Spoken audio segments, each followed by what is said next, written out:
we have the Conscious Practice Guide, Kath Wynne Jones.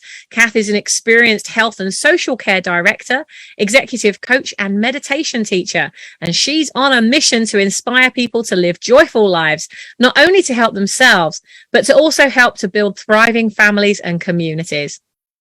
Kath is a TEDx speaker, motivated to share the struggles of how painful it can be to remove distractions from your life, and equally how joyful taking the journey to intentionality can be. Guys and girls, let's give it up one last time. Get that energy going. Give us a whoop whoop. Give us a drum roll. Give us loads and loads of energy in the comments. Let's bring her up on stage. Kath Wynne Jones.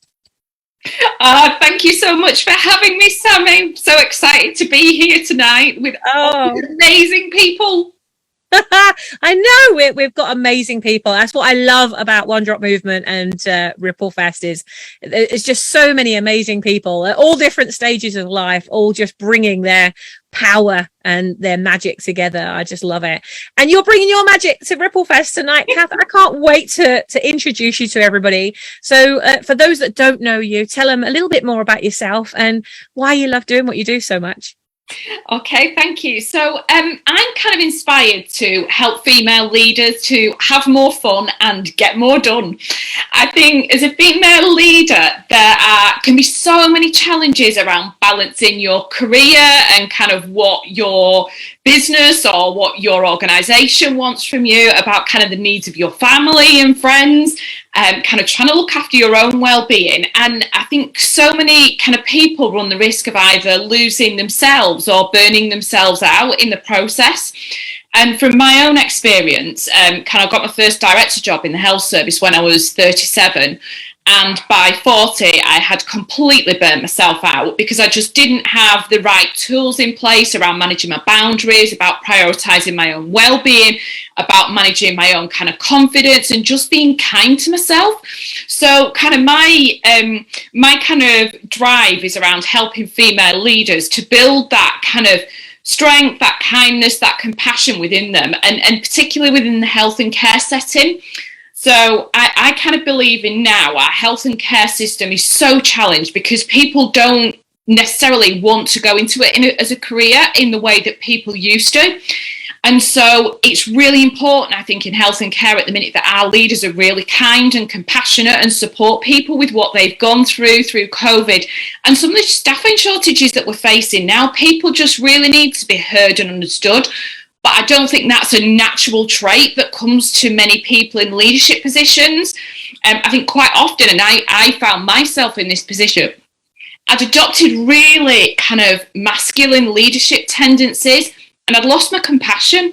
And so my kind of heart is about bringing compassion back into the workplace and bringing heart into the workplace. Amazing. I love that. Have more fun and get more done. That's just totally going to stick. That's good branding. That's really good branding. Kath, I know that, all of our leaders here tonight, our ripple makers, our change makers, our impact makers, they are all just like you, have a story, have a message. They're passionate about what they're doing. Tonight is really digging into that purpose and why we do what we do. Mm-hmm. If there's any part of them that's curious about, well, I think I found my purpose, is it the right one? What would your advice be for them? For me, I think purpose is about kind of going with it and trying it and see, does it fit?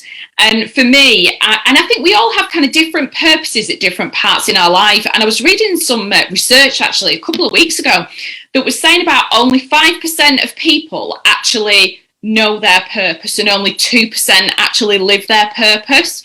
And I think we do kind of have changing purposes at different parts in our life, but I think it's about knowing what's your true purpose. So I think for me, it kind of times in my life, at first I thought work was my purpose. I got all my value from my work and I put everything into it and realized that it wasn't serving me because I didn't feel great. And then I kind of changed my focus about, right, my focus is purely just being here for my family, for my friends, and kind of putting a very service to my relationships. And that kind of started to drain me a little as well.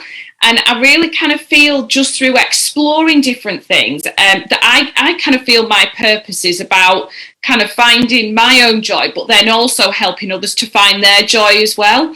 I kind of used to believe that joy was for other people, that it wasn't for me. But we've all got kind of 1,440 minutes in a day, and I kind of believe God created us all to live joyful lives. And if we're joyful, then other people are more joyful around us too. That's so true, isn't it? Like our energy, our vibration, our frequency. This is all stuff. I hear exactly what you're saying. And maybe some of you on this call right now, I'd love to know actually in the comments if you've experienced this as well, that prior to starting your own business, if you were working in a job and you worked your way high up in that job, you tend to get focused on profit, you get focused on running teams, you get focused on all of these things that can be measured, but we then forget the kindness aspect. So I can totally resonate with what you're saying. And I think it's also about being kind to ourselves. As you've said, it's not just about being compassionate and kind to everyone around us, putting on that front to, you know, to be kind because it's part of my job role. It's actually being kind to yourself as well as you're moving forward towards that purpose. And I know for a fact that so many people talk to themselves in a way that they would never, ever, ever in a million years talk to somebody else. I see that so much in kind of my work environment, that people are so selfless with the jobs that they're doing, but not looking after themselves. And they can carry on doing that for a while and carry on giving and giving, but eventually it just completely wipes them out. And so for me, it's kind of having that, really creating that self-love and that self-worth so that you can share that with everybody and look after your own well-being, because we can't pour from an empty cup, can we? So it's about how we can keep our own well-being, but in a way that serves other people as well. Yeah, 100%. Well, Kath, I know you've got an activity for us tonight. Hi. Let's see. I love it. I love how we've got one topic and such different approaches to it. That's why I love having 3 speakers on the same topic each month. And, you know, you just get such a variety of different ways. There's always some little nugget that you get from each and every person. So, Kath, give it to us. Okay, so I'd just like to ask everybody just to kind of tune into themselves at the minute. Just kind of still yourself just for a few seconds and just kind of bring your attention to your breath and just kind of notice what's going on, just to still yourself for a minute. And then once you're still, just tune into what joy feels like for you. And just notice any sensations in your body when you're where you would feel joy. And just bring into your memory the last time you felt joy. Just notice what you were doing, who you were with, what were the noises, what were the sounds, what were the smells around you.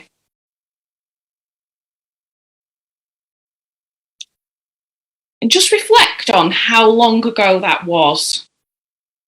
Might have been really recent. Might have been a little while ago. Just bring to mind that memory.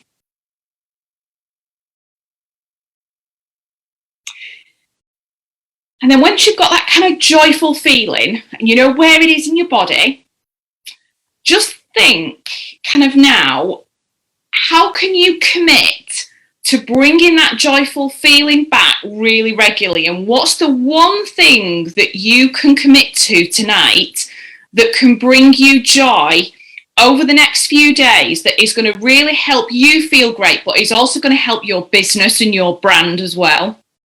It'd be really great to hear in the chat what are those kind of really joyful things, and maybe the things that you put in there will inspire others too to maybe try new things, explore new things. I love that idea. Guys, what did you see? What was your joy vision? Mine was at the weekend. We went to see our kids and grandkids, and I had one of my grandkids on my lap, and we were pretending to drive, and every time he went round a bend I tickled him and he was screaming, you know, like that kid's infectious infectious giggle. That's what I could hear. Like I can actually I've got tears coming to my eyes. That infectious giggle is just too gorgeous. And I really felt that joy just in my tummy. And I love that. How can we consciously feel that same amount of joy each and every day when doing what we're doing to make an impact in the lives of others? What a great question and a great activity.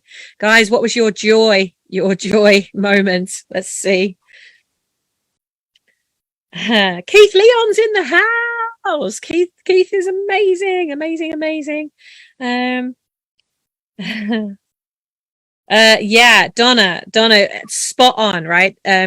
She said, we see this in the book club, putting everyone else first, the disease of codependency and living from trauma response.